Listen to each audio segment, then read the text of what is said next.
بسم اللہ الرحمن الرحیم۔ محترم ناظرین کرام، السلام علیکم ورحمۃ اللہ وبرکاتہ۔ الحمد للہ عز وجل، ہم خصائص مصطفیٰ صلی اللہ تعالی علیہ وسلم پڑھ رہے ہیں۔ آج ہم انشاءاللہ عز وجل 51 نمبر سے پڑھیں گے۔ دیکھیے، حضور صلی اللہ تعالی علیہ وسلم خاتم النبیین ہے۔ آپ کے بعد کوئی نبی نہ آئے گا، آپ کے بعد کوئی بھی نبی نہیں ہوگا، یہ آپ کی خصوصیت ہے۔ حضور صلی اللہ تعالی علیہ وسلم کی شریعت تمام انبیاء سابقین یعنی پہلے کے انبیاء کی شریعتوں کی ناسخ ہے، یعنی ان کے حکم کو ختم کرنے والی ہے۔ اب ان کے حکم پر عمل نہیں ہوگا، پہلے کی شریعتوں پر عمل نہیں ہوگا، اور قیامت تک رہے گی، یعنی قیامت تک یہ شریعت باقی رہے گی۔ یہ آپ کی خصوصیت ہے۔ حضور صلی اللہ تعالی علیہ وسلم کو اللہ تعالیٰ نے القاب سے خطاب فرمایا، بخلاف دیگر انبیاء کرام کے کہ انہیں ان کے نام سے خطاب کیا۔ اس پر قرآنی آیات شاہد ہیں۔ اللہ سبحانہ و تعالیٰ نے قرآن پاک میں کہیں نبی پاک کو یا ایھا المزمل، مدثر، یاسین، طٰہٰ، اس طرح کے القابات سے نبی پاک کو یاد فرمایا، خطاب کیا، بخلاف دیگر انبیاء کے کہ وہاں یا موسیٰ یا عیسیٰ اس طرح کر کے خطاب کیا نام لے کر۔ تو آپ کی خصوصیت ہے، اللہ نے بھی، آپ کے خالق نے بھی آپ کا نام لے کر نہیں پکارا۔ حضور صلی اللہ تعالی علیہ وسلم کو نام مبارک کے ساتھ خطاب کرنے سے اللہ تعالیٰ نے منع فرمایا۔ اللہ نے فرمایا کہ تم نبی پاک کو ایسے مت بلاؤ جیسے تم ایک دوسرے کو بلاتے ہو۔ نبی پاک کے بلانے کو ایسا نہ سمجھو جیسے تم ایک دوسرے کو بلاتے ہو۔ اللہ تعالیٰ نے حضور صلی اللہ تعالی وسلم کا ذکر بلند کیا ہے۔ وَرَفَعْنَا لَكَ ذِكْرَكَ، اے محبوب ہم نے آپ کے لیے آپ کے ذکر کو بلند فرما دیا۔ چنانچہ اذان اور خطبے اور تشہد میں اللہ عز و جل کے ساتھ آپ صلی اللہ تعالی علیہ وسلم کا ذکر بھی ہے۔ جہاں جہاں اللہ کا ذکر ہوتا ہے وہاں نبی پاک کا ذکر، اذان میں ہو، نماز میں ہو، اس طرح تلاوت میں ہو، قرآن میں ہو، ہر جگہ اللہ کے ذکر کے ساتھ نبی پاک کا ذکر ہوتا ہے۔ اللہ نے آپ کے ذکر کو بلند فرما دیا ہے۔ تو گھٹائے سے کسی کے نہ گھٹا ہے نہ گھٹے، اللہ تعالی سے لکھا۔ خیر، حضور صلی اللہ تعالی وسلم پر آپ کی امت پیش کی گئی، اور جو کچھ آپ کی امت میں قیامت تک ہونے والا ہے، قیامت تک ہونے والا ہے، وہ سب آپ پر پیش کیا گیا، بلکہ باقی امتیں بھی آپ پر پیش کی گئیں، جیسا کہ حضرت آدم علیہ السلام کو ہر چیز کا نام بتایا گیا۔ آدم علیہ السلام کے بارے میں آتا ہے کہ اللہ تعالیٰ نے ہر چیز کا نام آدم علیہ السلام کو سکھا دیا، قرآن پاک میں مذکور ہے۔ فرشتوں سے پوچھا، فرشتوں نے نہیں بتایا، آدم علیہ السلام نے سکھایا تھا تو آدم علیہ السلام نے بتایا۔ اسی طرح نبی پاک پر تمام امتوں کو پیش کیا گیا، آپ کی امت کو اور باقی تمام امتوں کو پیش کیا گیا۔ اس لیے تو نبی پاک کو شاہد کہا گیا قرآن پاک میں۔ اب گواہی کون دے گا؟ جو تمام چیزوں کو دیکھا ہو۔ حضرت صلی اللہ تعالی علیہ وسلم اللہ تعالیٰ کے حبیب ہیں، یہ آپ ہی کی خصوصیت ہے۔ سب سے بڑی خصوصیت سمجھ لیجئے کہ اللہ کا حبیب اور کوئی نہیں ہے۔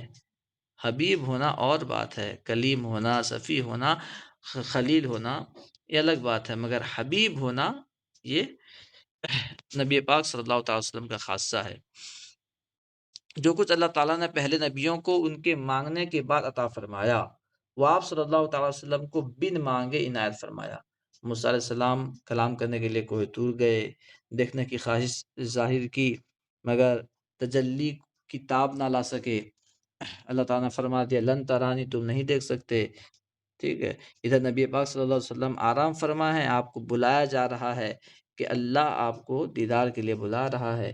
کہیں تو وہ جوش لن ترانی، کہیں تقاضے وصال کے تھے، تبارک اللہ شان تیری تجھی کو زیبا ہے بے نیازی۔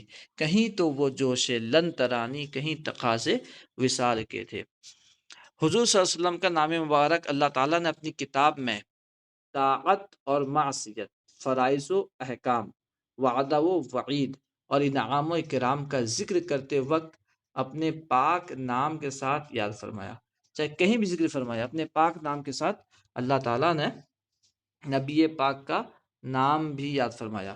کسی بھی چیز کو حرام کرتا کون ہے؟ اللہ کرتا ہے، مگر اللہ تعالیٰ نے نبی پاک کا نام بھی ذکر فرمایا، اللہ و رسول اس طرح کر کے، ٹھیک ہے، قد اللہ و رسول اس طرح کر کے اللہ تعالیٰ نے اکثر مقامات میں اپنے نام کے ساتھ نبی پاک کا نام ذکر فرمایا، اطیعوا اللہ و اطیعوا الرسول، اس طرح حضور صلی اللہ تعالیٰ وسلم عرش تا فرش، عرش سے لے کر فرش تک مشہور ہیں۔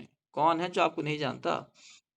اور نماز و خطبہ و اذان میں اللہ کے نام مبارک کے ساتھ آپ صلی اللہ علیہ وسلم کا نام مبارک مذکور ہے، اور عرش پر، قصور قصور بہشت پر یعنی جنت کے محلات پر، حوروں کے سینوں پر، درختان بہشت کے پتوں پر، فرشتوں کے چشم و ابرو پر، آنکھ اور ابرو پر آپ صلی اللہ علیہ وسلم کے اسم شریف لکھا ہوا ہے، آپ کا نام لکھا ہوا ہے۔ کیا شان ہے! یہ کس شہنشاہی والا قیامت ہے، یہ اس شہنشاہی والا قیامت ہے۔ آپ سے پہلے جس قدر انبیاء گزرے ہیں وہ سب آپ کی ثنا خواں رہیں، سب آپ کی تعریف کرنے والے رہیں، اور قیامت کو ثنا خواں ہوں گے، قیامت کے دن بھی آپ کی تعریف کریں گے۔ سب تمہاری ہی خبر تھے، تم مؤخر مبتدا ہو، پاک کرنے کو وضو تھے تم نماز جاں فضا ہو۔ حضور صلی اللہ تعالی وسلم سے وحی کی تمام قسموں کے ساتھ کلام کیا گیا، وحی کی تمام قسموں کے ساتھ، کسی کو جو ہے گھنٹی کی آواز کے ذریعے، کسی کو جبرائیل علیہ السلام کے ذریعے وحی دی گئی، لیکن نبی پاک صلی اللہ علیہ وسلم کو تمام قسموں کے ذریعے اپنے پاس بلا کر ڈائریکٹ وحی دی گئی، خواب کے ذریعے، گھنٹی کی آواز میں، اس طرح وحی کی جتنی قسم ہے سب کے ساتھ نبی پاک کو نوازا گیا، وحی دی گئی۔ حضور صلی اللہ تعالی وسلم کا رؤیا یعنی خواب وحی ہے، نبی پاک کا خواب بھی وحی ہے۔ یہی حال تمام پیغمبروں کا ہے کہ تمام پیغمبر جو خواب دیکھتے ہیں وہ خواب سچ ہوتا ہے اور وہ وحی ہوتی ہے۔ حضور صلی اللہ علیہ وسلم پر حضرت اسرافیل علیہ السلام نازل ہوئے، جو آپ سے پہلے کسی اور نبی پر نازل نہیں ہوئے۔ یہ آپ کی خصوصیت ہے کہ اسرافیل علیہ السلام آپ کے دربار میں آئے، کیوں نہ ہو 70,000 صبح ہیں 70,000 شام، یوں بندگی یہ زلف رخ 8 پہر کی ہے۔ جو ایک مرتبہ نبی پاک کی بارگاہ میں جو فرشتے آتے ہیں انہیں پھر حاضری کی اجازت نہیں ہوتی۔ 70,000 صبح آتے ہیں، 70,000 شام۔ اب 1500 سال ہو گئے نبی پاک کے جشن ولادت کو، کتنے فرشتے آتے ہوں گے۔ حضور صلی اللہ علیہ وسلم بہترین اولاد آدم ہیں، اولاد آدم میں سب سے بہتر ہیں۔ حضور صلی اللہ تعالی علیہ وسلم اللہ تعالیٰ کے نزدیک اکرم الخلق ہیں، تمام مخلوق میں زیادہ عزت والے ہیں، اس لیے دیگر انبیاء و مرسلین اور ملائک سے افضل ہیں۔ آپ سے تبلیغی احکامات میں خطا و نسیان محال ہے۔ کچھ لوگ یہ کرتے ہیں، ہو سکتا ہے نبی پاک سے غلطی ہو گئی ہو، نعوذ باللہ، نبی پاک سے صلی اللہ علیہ وسلم سے تبلیغ دین میں کوئی غلطی ہو، یہ ناممکن ہے، محال ہے۔ قبر میں میت سے حضور صلی اللہ علیہ وسلم کی نسبت سوال ہوتا ہے۔ قبر میں جب میت جاتا ہے، میت کو رکھا جاتا ہے تو نبی پاک کے بارے میں سوال ہوتا ہے، اور یہی سوال سب سے اہم سوال ہوتا ہے، آخری سوال ہوتا ہے۔ اگر اس میں بندہ اٹک گیا، رک گیا تو رک گیا۔ قبر میں میت سے حضور صلی اللہ تعالی وسلم کی نسبت سوال ہوتا ہے۔ قبر میں لہرائیں گے تا حشر چشم نور کے، جلوہ فرما ہوگی جب طلعت رسول اللہ کی۔ حضور صلی اللہ علیہ وسلم کے بعد آپ کی ازواج مطہرات سے نکاح حرام کیا گیا، یہ آپ کی خصوصیات میں سے ہے۔ جیسے دنیا میں دیگر لوگوں کے لیے کیا ہے، اگر کسی وجہ سے طلاق ہو جائے یا شوہر کا انتقال ہو جائے تو اس کی بیوی دوسرے سے شادی کر سکتی ہے، مگر نبی پاک کی خصوصیت یہ ہے کہ ازواج مطہرات امہات المؤمنین دوسرے سے نکاح نہیں کر سکتی۔ جس نے حضور صلی اللہ تعالی علیہ وسلم کو خواب میں دیکھا اس نے بے شک آپ ہی کو دیکھا۔ خواب میں ہم کس کو دیکھ لیتے ہیں، ہو سکتا ہے اس کو دیکھے، ہو سکتا ہے شیطان کو، لیکن نبی پاک کو دیکھا تو 100% اس نے نبی پاک کو دیکھا۔ کیونکہ شیطان آپ کی صورت شریف کی طرح نہیں بن سکتا۔ اس بات پر تمام محدثین کے اتفاق ہے کہ جس صورت سے کسی نے آپ کو خواب میں دیکھا اس نے آپ ہی کو دیکھا۔ حضور صلی اللہ تعالی علیہ وسلم کا اسم شریف یعنی محمد صلی اللہ علیہ وسلم کسی کا نام رکھنا مبارک، اور دنیا و آخرت میں اس کے لیے بے شمار فائدے ہیں، کیونکہ یہ نام اللہ کے محبوب کا نام ہے۔ تو جو اپنے بچوں کا نام نبی پاک کے نام پر رکھے گا اللہ تعالیٰ اس سے بھی محبت فرما دے گا۔ تفسیر کے لیے دیکھیے فقیر کی کتاب شہد سے میٹھا نام محمد صلی اللہ علیہ وسلم، آنکھوں کا تارا نام محمد، دل کا اجالا نام محمد، دولت جو چاہو دونوں جہاں کی، کلو وظیفہ نام محمد صلی اللہ علیہ وسلم۔ کسی کے لیے جائز نہیں کہ وہ اپنی انگوٹھی پر محمد رسول اللہ نقش کرائے، لکھے، جیسا کہ حضور صلی اللہ علیہ وسلم کی انگوٹھی پر تھا۔ نبی پاک کی انگوٹھی پر جو لکھا تھا اس طرح اپنی انگوٹھی پر لکھانا جائز نہیں ہے، نبی پاک کی انگوٹھی کی طرح انگوٹھی بنانا جائز نہیں ہے۔ اور یہ آج کل کے ملا کہتے ہیں نعوذ باللہ نبی کی طرح ہو گئے۔ حضور صلی اللہ تعالی علیہ وسلم کی حدیث شریف کے پڑھنے کے لیے غسل و وضو کرنا، خوشبو ملنا مستحب ہے، اچھا ہے، پسندیدہ عمل ہے، کہ یہ نبی پاک کی بات ہے، عام بات نہیں ہے۔ اور یہ بھی مستحب ہے کہ حدیث شریف کے پڑھنے میں آواز دھیمی کی جائے، کیونکہ یہ بات گویا کہ نبی پاک فرما رہے ہیں، نبی پاک کی بات ہے۔ جیسا کہ حضور صلی اللہ علیہ وسلم کی حیات شریف میں جس وقت آپ کلام کرتے، حکم الہی تھا کہ آپ کی آواز پر اپنی آواز کو بلند نہ کرو، لا ترفعوا اصواتکم فوق صوت النبی، اللہ تعالیٰ نبی پاک کی آواز پر آواز بلند کرنے سے منع کر رہا ہے۔ آپ کی وصال کے بعد آپ کا کلام مروی و معصور عزت و رفعت میں مثل اس کلام کے ہے، پہلے کے کلام کی طرح ہے عزت و رفعت کے اعتبار سے، جو آپ کی زبان مبارک سے سنا جاتا تھا۔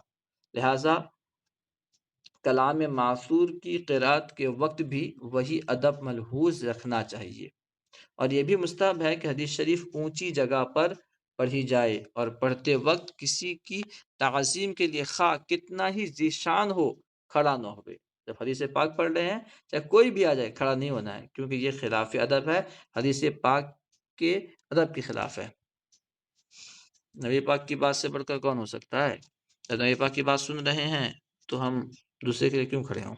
حضور صلی اللہ تعالی علیہ وسلم کی حدیث شریف کے محدثین کے چہرے تازہ و شادماں رہیں گے، نبی پاک نے دعا فرمائی ہے۔ تو نبی پاک کی باتوں کو جو یاد کرنے والا ہے، اسے آگے پھیلانے والا ہے، اس کے چہرے شادماں رہیں گے، تو یہ آپ کی خصوصیت ہے۔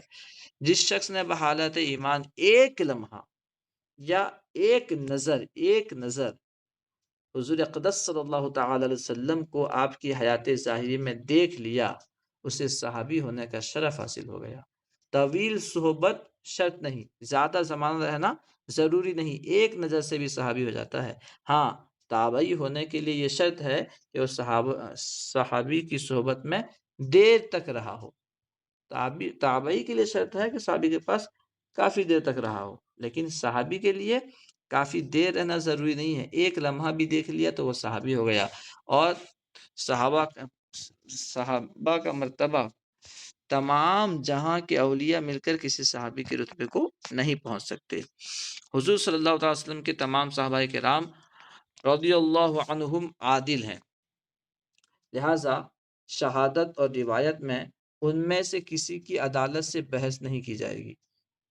یعنی جیسے راوی کے بارے میں بحث ہوتی ہے کہ یہ عادل تھا یا عادل نہیں تھا، ثقہ تھا یا ثقہ نہیں تھا، صحابہ کرام کا نام آ جائے تو وہاں زبان کو لگام لگا دینا ہے، اور سب کے سب صحابہ عادل ہیں، لہٰذا اس کے بارے میں بحث نہیں کرنی ہے، جیسا کہ دیگر راویوں میں کی جاتی ہے، کیونکہ صحابہ کرام علیہم الرضوان کی تعدیل کتاب و سنت کی قوی دلائل سے ثابت ہیں۔ نمازی تشہد میں حضور صلی اللہ تعالی وسلم سے یوں خطاب کرتا ہے: السلام علیکہ ایہا النبی، آپ پر سلام اے نبی، آپ پر السلام علیکہ خطاب کے ضمیر ہے، گویا کہ نبی پاک کو سامنے جان رہا ہے، آپ کے سوا کسی اور مخلوق کو اس طرح خطاب نہیں کرتا۔ نماز میں بھی نبی پاک کو سلام کا حکم ہے، کسی اور کو اس طرح سلام کرنے کا حکم نہیں ہے، تو یہ آپ کی خصوصیت ہے۔ شب معراج میں اللہ تعالیٰ نے حضور اقدس صلی اللہ تعالیٰ علیہ وسلم کو انہی الفاظ سے خطاب کیا تھا، گویا کہ یہ اللہ کی سنت ہے۔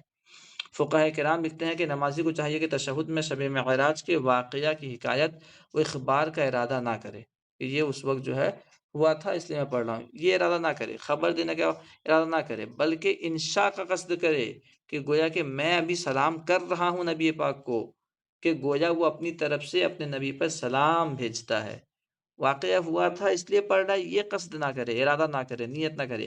نیت یہ کرے کہ میں اپنے نبی کو سلام پڑھ رہا ہوں. جب نبی پاک کو سلام کا قصد کرے گا، نبی پاک کا تو قصد ہوگا، خیال تو آئے گا. اور یہ کیا جانے جو لکھتے ہیں کہ نعوذ باللہ نبی پاک کا خیال نماز میں آ جائے تو نماز نہیں ہوتی، بلکہ نماز میں خیال نہ آئے تو نماز نہیں ہوگی. یوں سمجھ لیجیے، نبی پاک کے خیال کے بغیر کیا نماز ہے؟ نماز تو آپ کی ادا ہے، آپ سے ہی تو سیکھی ہے ہم نے. حضور انور صلی اللہ تعالی وسلم کی ازواج مطہرات رضی اللہ عنہن کے حجروں کے باہر سے آپ کو پکارنا حرام.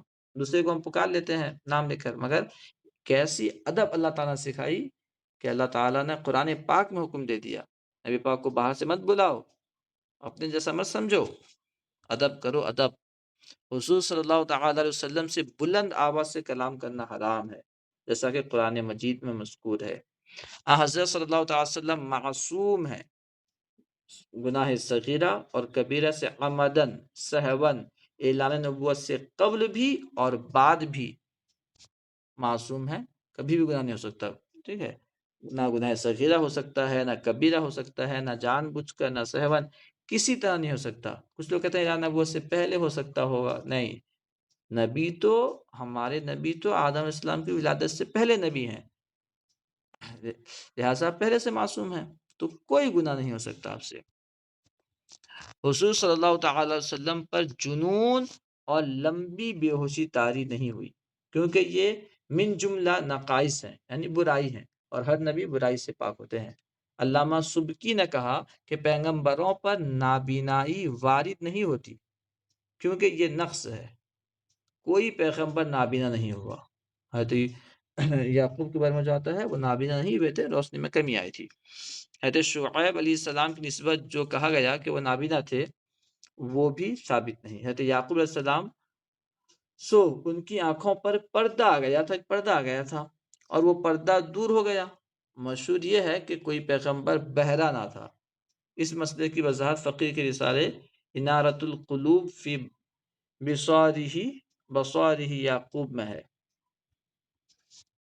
جو شخص حضور صلی اللہ تعالی وسلم کو سب و شتم کرے، یعنی برا بھلا کہے، یا کسی وجہ سے صراحتاً یا کنایتاً، صاف لفظوں میں یا چھپے لفظوں میں، آپ صلی اللہ تعالی وسلم کی تنقیص کرے، یعنی کمی بیان کرے، تنقیص سے شان کرے، شان کی کمی کرے، اس کا قتل کرنا بالاتفاق واجب ہے. گستاخ محمد تیری اب خیر نہیں ہے. ٹھیک ہے، تو گستاخ کی سزا بس قتل ہے. گستاخ نبی کی ایک سزا سرطن سے جدا. مگر اس میں اختلاف ہے کہ یہ قتل کرنا بطریق حد ہے کہ بالفعل مار ڈالنا چاہیے اور توبہ نہ کرانی چاہیے، یا بطریق ارتداد ہے کہ اس سے توبہ طلب کی جائے، اگر توبہ کرے تو بخش دینا چاہیے. اس مسئلے میں مختار قول یہ ہے، یہ حکم اس صورت میں ہے کہ یہ احانت کرنے والا مسلمان تھا. اگر کافر ہو اور اسلام لائے تو درگزر کرنا چاہیے. ٹھیک ہے، کافر ہو، اس نے کوئی احانت کر لی اور وہ مسلمان ہونا چاہتا ہے تو اس کو معاف کر دینا چاہیے. کوئی مسلمان تھا پھر گستاخی کی، اب تو جا. اگر حضور صلی اللہ تعالی علیہ وسلم بنفس نفیس جہاد کے لیے نکلیں تو ہر مسلمان پر واجب تھا کہ آپ کے ساتھ نکلے. نبی پاک نکلے تو اب سب پر واجب ہو گیا، ہر مسلمان پر، کہ وہ بھی جہاد میں نکلے. اور اگر کوئی ظالم آپ کے قتل کا قصد کرے تو جو مسلمان حاضر ہوں ان پر واجب تھا کہ آپ کی حفاظت میں اپنی جان دریغ نہ کریں، نبی پاک کی حفاظت کریں. حضور صلی اللہ تعالی علیہ وسلم جس شخص کے لیے جس حکم کی تخصیص چاہتے کر دیتے، جو خاص حکم کسی کے لیے کرنا چاہتے آپ کر دیتے. اس مسئلے کی تحقیق و دلائل کے لیے امام احمد رضا خان محدث بریلوی و مجدد برحق رحمۃ اللہ تعالی علیہ کی تصنیف مبارک کمنیت اللبیب کا مطالعہ فرمائیے، غالباً یہی نام ہے. وصال ظاہری سے قبل مرض میں حضور انور صلی اللہ تعالی وسلم کی عیادت کے لیے حضرت جبرائیل امین 3 دن حاضر خدمت ہوتے رہے. تو یہ آپ کی خصوصیت ہے، آپ کی عیادت کے لیے فرشتوں کے سردار جبرائیل امین تشریف لاتے. جب ملک الموت ہے حضور صلی اللہ تعالی وسلم کی خدمت میں حاضر ہوئے تو اذن طلب کی. ملک الموت کہیں جا کر اجازت نہیں مانگتے، مگر یہ آپ کی خصوصیت ہے کہ وہ بھی آپ سے اجازت طلب کرتے ہیں. آپ سے پہلے اس نے کسی نبی سے اذن طلب نہیں کیا، کسی نبی سے بھی انہوں نے اجازت طلب نہیں کی. حضور صلی اللہ تعالی وسلم کے جنازہ شریف کی نماز مسلمانوں نے گروہ گروہ گروہ الگ الگ بغیر امامت کے پڑھی، اور یہ آپ کی خصوصیت ہے. جنازہ ایک مرتبہ ہو گئی، مگر آپ کی جنازہ کی خصوصیت تھی کہ کسی نے بھی جماعت کے ساتھ نہیں پڑھی. کسی ایک مرتبہ نماز جنازہ نہیں ہوئی، بلکہ گروہ گروہ، ایک گروپ، دو گروپ، تین گروپ، اس طرح پڑھی گئی. آپ کے غلام سقران نے جسد مبارک کے نیچے لحد میں قطیفہ نجرانیہ بچھا دی جو آپ اڑا کرتے تھے، یعنی چادر بچھا دی. نماز بے جماعت اور قطیفہ کا بچھانا آپ کے خصائص سے ہے. بغیر جماعت کے نماز جنازہ نہیں ہوتی، اور قبر میں چادر وغیرہ بچھانے کی اجازت نہیں ہے، مگر یہ آپ کی خصوصیت تھی. آپ صلی اللہ تعالی علیہ وسلم کے جسم مقدس کو مٹی نہیں کھاتی. تمام پیغمبروں کا یہی حال ہے، کیونکہ اللہ تعالیٰ نے زمین پر حرام فرما دیا ہے. ان اللہ حرم علی الارض ان تأکل اجساد الانبیاء. حضور صلی اللہ تعالی وسلم نے بطور میراث کچھ نہیں چھوڑا، یعنی کچھ ظاہری سامان نہیں چھوڑا. جو کچھ آپ نے چھوڑا وہ صدقہ، وہ وقف تھا، اور اس کا مصرف وہی تھا جو آپ کی حیات شریف میں تھا، یعنی مسلمانوں کے فائدے وغیرہ کے لیے. حضور صلی اللہ تعالی وسلم اپنے مرقد شریف میں حیات حقیقیہ کے ساتھ زندہ ہیں، حقیقی حیات کے ساتھ زندہ ہیں، اور اذان و اقامت کے ساتھ نماز پڑھتے ہیں. اذان بھی ہوتی ہے، اقامت بھی ہوتی ہے. تمام پیغمبروں کا یہی حال ہے. انبیاء کو بھی اجل آنی ہے، مگر ایسی کہ فقط آنی ہے، فقط ایک آن کے لیے ہے. حضور صلی اللہ تعالی وسلم کا روضہ مبارک کعبہ مکرمہ اور عرش معلی سے بھی افضل ہے. نبی پاک کا جو روضہ ہے تو وہ عرش الہی سے بھی افضل ہے، عرش معلی سے بھی افضل ہے. زمین کا وہ حصہ جس سے نبی پاک کا جسم انور متصل ہے. آپ صلی اللہ تعالی وسلم کے روضہ مبارک پر ایک فرشتہ موکل ہے، مقرر کیا گیا ہے، جو آپ کی امت کے درود آپ کو پہنچاتا ہے. ایک تو آپ خود سنتے ہیں، فرشتے پہنچاتے ہیں، جیسا کہ امام احمد و نسائی کی روایت میں ہے. جس وقت کوئی شخص آپ پر درود بھیجتا ہے، وہ فرشتہ عرض کرتا ہے کہ یا محمد صلی اللہ تعالی علیہ وسلم، اس وقت فلاں بن فلاں آپ پر درود بھیجتا ہے. کیا کتنے خوش نصیب ہیں وہ شخص جو نبی پاک پر درود پڑھتے ہیں کہ ان کا نام نبی پاک کے دربار میں لیا جاتا ہے. حاکم کی روایت میں ہے کہ رسول اللہ صلی اللہ تعالی علیہ وسلم نے فرمایا کہ اللہ کے فرشتے ہیں جو زمین میں گشت کرتے ہیں، گھومتے ہیں، وہ میری امت کا سلام مجھے پہنچاتے ہیں. اس کے باوجود آپ خود بھی ہر درود خاں کا درود سنتے اور جواب مرحمت فرماتے. تو یہاں تین طریقے بیان کیے. ایک تو نبی پاک خود سنتے ہیں، کچھ فرشتے وہاں دربار میں موجود ہیں جو درود پہنچاتے ہیں، کچھ فرشتے ہیں جن کا کام ہے سیر کرنا، تو وہ سیر کرتے ہیں تو وہ فرشتے پہنچاتے ہیں. ٹھیک ہے، گویا کہ ایک درود نبی پاک کی بارگاہ میں کئی مرتبہ پہنچتا ہے. حضور اقدس صلی اللہ تعالی علیہ وسلم پر ہر روز صبح و شام آپ کی امت کے اعمال پیش کیے جاتے ہیں. امت کون کیا کر رہی ہے کہ ہر دن ہمارے اعمال نبی پاک کی بارگاہ میں پیش ہو رہے ہیں. لہٰذا ہمیں غور کرنا چاہیے کہ اس کام سے نبی پاک کو خوشی ہوگی، کس سے ناراضگی. نیک اعمال پر آپ اللہ کا شکر بجا لاتے ہیں، اور برے اعمال کے لیے بخشش طلب فرماتے ہیں، معافی طلب فرماتے ہیں بندوں کی طرف سے، غلاموں کی طرف سے. اور عبداللہ بن مبارک رضی اللہ تعالیٰ عنہ نے حضرت سعید بن مسیب رضی اللہ تعالیٰ عنہ سے روایت کی کہ کوئی روز ایسا نہیں مگر یہ کہ صبح و شام امت کے اعمال نبی پاک صلی اللہ علیہ وسلم پر پیش کیے جاتے ہیں، بس آپ ان کی پیشانیوں سے اور ان کے اعمال سے پہچانتے ہیں. حضرت صلی اللہ تعالی وسلم سب سے پہلے قبر مبارک سے نکلیں گے. یہ آپ کی خصوصیت ہے، سب سے پہلے نکلیں گے. آپ کی تشریف آوری اس حالت میں ہوگی کہ آپ براق پر سوار ہوں گے اور 70,000 فرشتے ہم رقاب ہوں گے.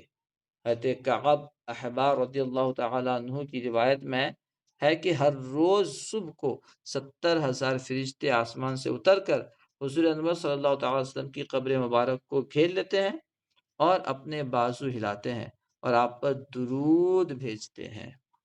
اسی طرح شام کے وقت وہ آسمان پر چلے جاتے ہیں اور 70,000 حاضر ہوتے ہیں، یہاں تک کہ جب آپ قبر شریف سے نکلیں گے تو 70,000 فرشتے آپ کے ساتھ ہوں گے۔ موقف میں آپ کو بہشت کے حلووں کی نہایت نفیس خلعت ہلوں کی بہت نفیس خلعت عطا ہوگی۔ نبی پاک صلی اللہ تعالی وسلم کے ساتھ نبی پاک جب اٹھیں گے، سب سے پہلے اٹھیں گے اور آپ کے ساتھ فرشتوں کی 70,000 کی جماعت ہوگی، کیونکہ ہر وقت جو ہے صبح و شام نبی پاک کے دربار میں 70,000 فرشتے آتے ہیں۔ 70,000 صبح ہیں، 70,000 شام، یوں بندگی یہ زلف رخ آٹھوں پہر کی ہے۔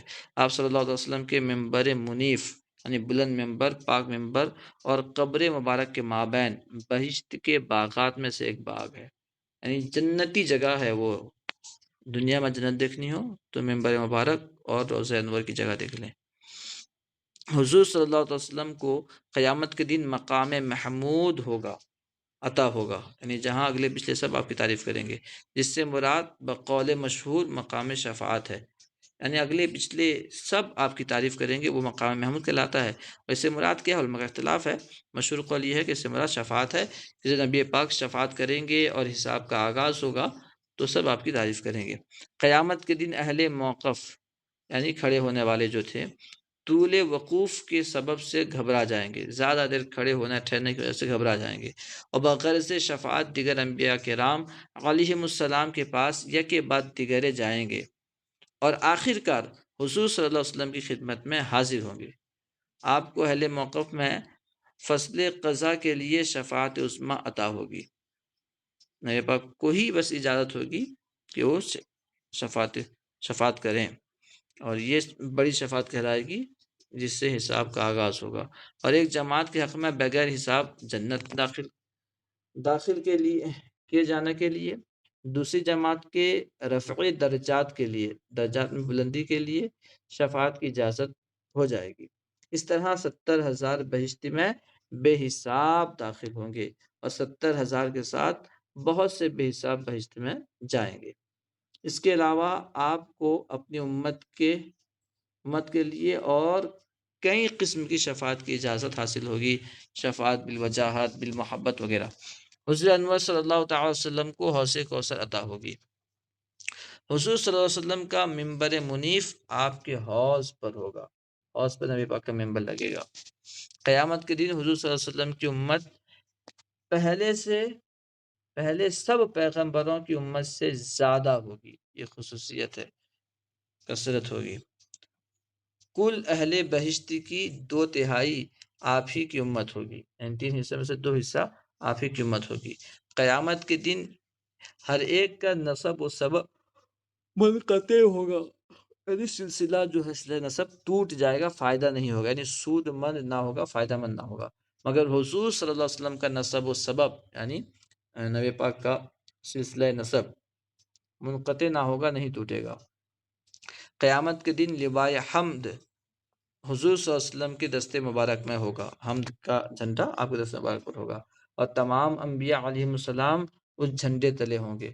حضور صلی اللہ تعالی علیہ وسلم اپنی امت سمیت سب سے پہلے پل صراط سے گزریں گے، نبی پاک ہی پل صراط سے سب سے پہلے گزریں گے۔ حضور صلی اللہ تعالی علیہ وسلم سب سے پہلے بہشت کا دروازہ کھٹکھٹائیں گے۔ خازن جنت کے خازن جو ہیں پوچھے گا کہ کون ہے؟ آپ فرمائیں گے کہ میں محمد صلی اللہ تعالی علیہ وسلم ہوں۔ عرض کرے گا کہ میں اٹھ کر کھولتا ہوں، میں آپ سے پہلے کسی کے لیے نہیں اٹھا اور نہ آپ کے بعد کسی کے لیے اٹھوں گا، پھر آپ سب سے پہلے بہشت میں داخل ہوں گے۔ آپ صلی اللہ تعالی علیہ وسلم کو وسیلہ عطا ہوگا جو جنت میں اعلیٰ درجہ ہے۔ جنت میں سوائے حضور صلی اللہ تعالی وسلم کی کتاب یعنی قرآن کریم کے کوئی اور کتاب نہ پڑھی جائے گی، جنت میں صرف قرآن پاک ہوگا، اور نہ سوائے حضور صلی اللہ تعالی وسلم کی زبان کے کسی اور زبان میں کوئی تکلم کرے گا، یعنی بات چیت بھی ہوگی نبی پاک کی زبان پر یعنی عربی میں۔ الحمدللہ رسالہ ہادہ صرف ایک نشست میں بعد نماز عشاء مسائل ضروریہ اور مہمانوں کی ضیافت کے بعد رات کو 12 بجے ختم ہوا۔ فیض احمد اویسی رحمۃ اللہ تعالی علیہ نے ایک ہی بیٹھک میں کتاب تحریر فرمائی۔ السلام علیکم ورحمۃ اللہ وبرکاتہ۔